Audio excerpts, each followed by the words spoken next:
El río de la memoria, con Yanko Durán.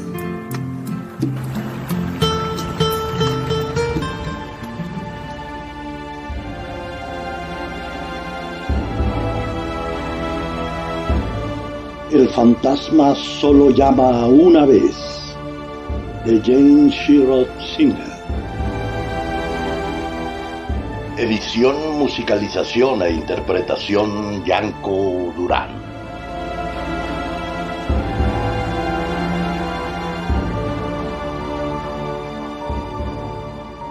Los hechos registrados, acaecidos el 26 de mayo de 1897, son los siguientes. Dado que soy una persona de espíritu metódico y lógico, he decidido empezar por el principio de esta cadena de sucesos, en vez de sobrecoger inicialmente al lector con aquellos detalles ambientales y terroríficos que se presentaron, por desgracia, casi al final de la muy corta vida de Ernest Melville. Para ser un conservador, Ernest era, a sus 25 años, un joven de acentuada personalidad. Ernest me contó con amargura que había abandonado a una linda muchacha que lo amaba profundamente después de haber abusado ignominiosamente de su generoso cuerpo. El 26 de mayo fue una jornada tan miserable como lo habían sido los 10 fríos y húmedos días anteriores. Por ello me quedé en casa, ordené a Hugh, mi ayuda de cámara, que me trajera la merienda con una buena taza de hirviente té indio y comencé a leer las tediosas cláusulas del testamento de mi padre. Debía haberme quedado adormecido con un libro en mi regazo cuando Hughes me despertó para anunciarme que me llamaban por teléfono. Perezosamente cogí el aparato. Una voz frenética al otro extremo del hilo me dijo que acudiera inmediatamente, que era muy urgente. No había un minuto que perder. Mi amigo Ernest Melville se hallaba al borde de la muerte. En realidad, continuó diciéndome aquella voz desconocida para mí, está economizando el aire que respira en un esfuerzo para mantenerse vivo hasta su llegada. Rápidamente me puse el primer traje que encontré a mano, alquilé un taxi y me dirigí a toda prisa al elegante piso de Ernest. La puerta me fue abierta por uno de mis antiguos criados, Stephen, el cual se hallaba extremadamente aturrullado hasta el punto de parecer enloquecido. «Sir Anthony», me dijo, hecho un manojo de nervios. «Es espantoso, es horriblemente espantoso. Me temo que no llegará a tiempo». «Tranquilízate, querido Stephen», le dije. «Cualquier cosa que haya ocurrido, por favor, ten la bondad de mantenerte en tu sano juicio. Vamos, condúceme al lado de Mr. Melville». Cuando me conducía hacia el salón biblioteca, me empujó de pronto y rudamente hacia un lado. Me sorprendí ante aquella extraña conducta de mi excriado, pero luego comprendí que lo que pretendía era que yo no pisara una serie de huellas barrosas que conducían a la estancia donde se hallaba mi amigo. Ernest estaba acostado en un diván. Aunque en su rostro no había ninguna señal de violencia, me costó trabajo reconocerle. Incluso hoy día me es difícil describir la transformación que se había operado en sus facciones. Sus ojos, que generalmente miraban a todas partes plenos de curiosidad, estaban paralizados, fijos en un punto del techo, como si pendieran de él mediante 2 cuerdas. Su sonrosada piel, que yo como pálido londinense en ciertas ocasiones había envidiado en secreto, se había disuelto en un gris de cal apagada. Venas azules sobresalían en sus manos, muñecas y garganta, y morados verdugones cubrían sus sienes. Su lengua pendía grotescamente a un lado de su boca abierta. Haciendo un esfuerzo para dominar mi repugnancia, me acerqué a él y le dije todo aquello que suele decirse en estos casos. «Aquí me tienes, ¿qué te ha sucedido? Ánimo, hombre, vamos, cuéntame lo que te ha pasado». Ernest reaccionó lentamente.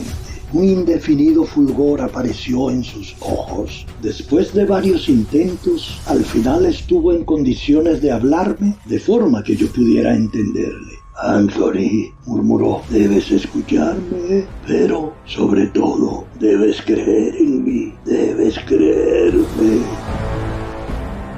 Luego permaneció en silencio, sofocado, tosió y trató de incorporarse. Cogí una almohada y se la puse a la espalda mientras le decía en voz baja a Stephen que fuera inmediatamente a buscar un médico.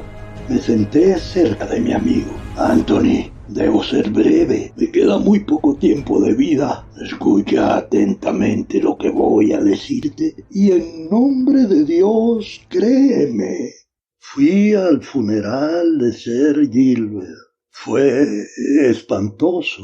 Tú sabías que yo no quería ir, pero no sabías por qué. Gladys, el amor del que renegué, la chica a quien abandoné, yace en una tumba del cementerio de Kensington.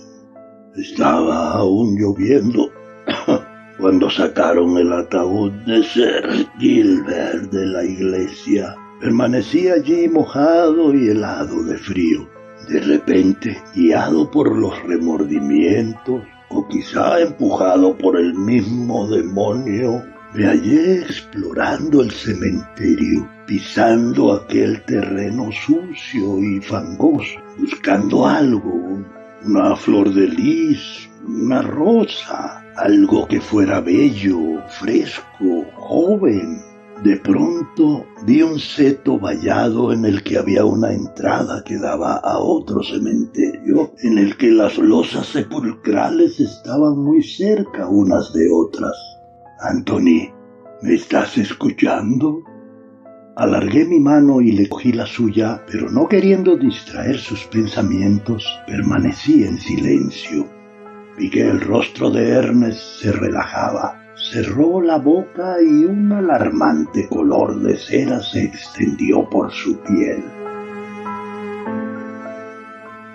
Empujado por una fuerza misteriosa, me dirigí a la tumba más insignificante, más raída, más pobre de todas. La losa sepulcral ostentaba el número 298 y gotas de lluvia caían al suelo desde el punto en el que estaba esculpido el nombre de Gladys Moore. Mi Gladys, que tanto me había amado hacía tantos años.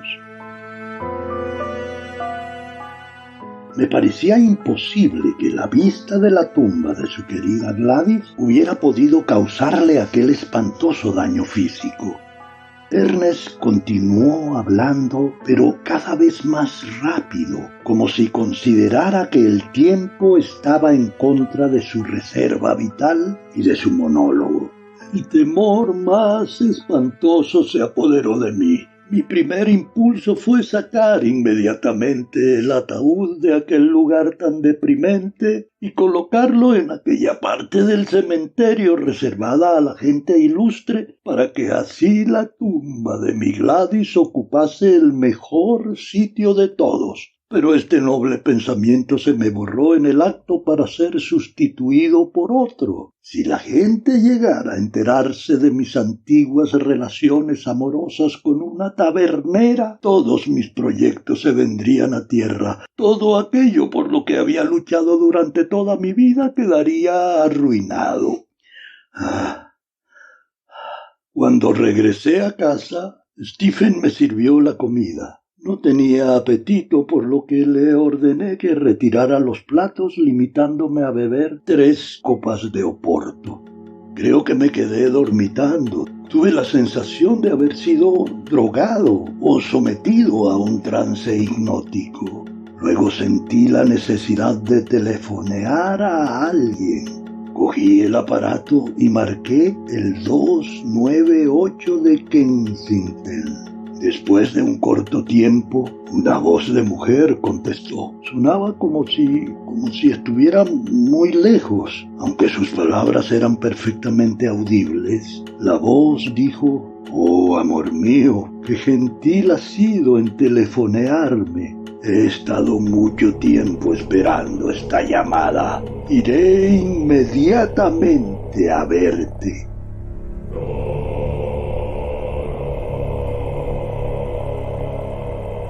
Miré asombrado a Ernest. La habitación pareció llenarse de repente de un aire viscoso y estancado. Sentí que se me contraía la piel y se erizaban mis cabellos cuando oí aquel horroroso relato. Ernest movía la cabeza a un lado y otro sobre la almohada, como tratando de luchar con aquellos pensamientos que torturaban su mente. Mi amigo continuó. Me senté en el sillón y esperé. ¿Esperar qué? No lo sabía en aquel momento. Entonces oí que la puerta principal se abrió completamente, a pesar de que Stephen siempre la tenía cerrada. Las cortinas empezaron a agitarse como la vela de un barco, al mismo tiempo que una corriente de aire helado penetraba en mi habitación. Luego sentí un penetrante olor de moho, de tierra, de humedad. Vestida de blanco, llegó ella. La voz de Ernest se quebró, su rostro se volvió a su lado, empezó a boquear, sus ojos se revolvieron. Como nunca había visto morir a nadie, me sentí fascinado, profundamente asustado, incapaz de gritar pidiendo auxilio. Su cuerpo se puso tieso y luego cayó hacia atrás. Cogí mi pañuelo y cerré cuidadosamente aquellos ojos fijos y brillantes. Entonces llamé. Bueno, temo que empecé a gritar llamando a Stephen. El rostro de éste reflejaba palpablemente su aflicción y ansiedad. Le rogué que telefoneara a un médico y a la policía. Mientras esperaba al lado de mi amigo muerto, me puse a observar cuidadosamente la habitación.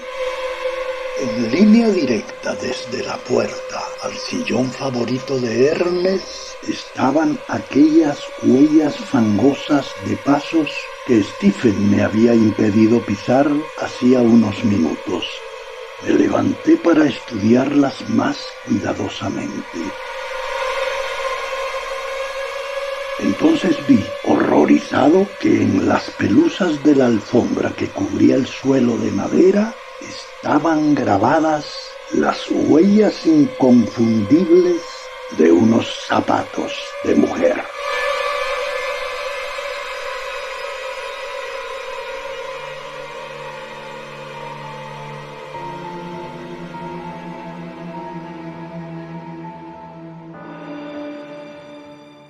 El fantasma solo llama una vez, de Jane Shirot Singer. Edición, musicalización e interpretación, Yanko Durán.